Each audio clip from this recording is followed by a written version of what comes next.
Hey guys, it's Andrew from Cardinal Kia. In this video, I'm going to show you how to use your tire pressure monitoring system in the all-new 2023 Kia Sportage. I have in front of me here an LX front-wheel drive in Fusion Black. Let's get started.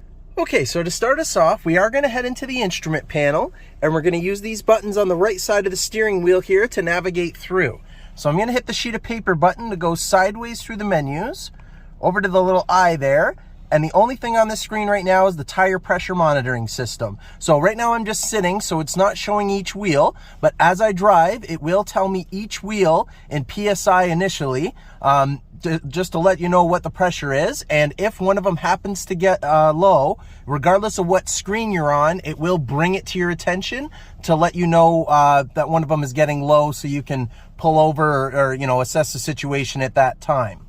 If I were to hit the sheet of paper button to go over to the user settings, and I go down into units, you can go down to tire pressure unit, and then you can change between pounds force per square inch, the kPa, which is kilopascals or kilopascals.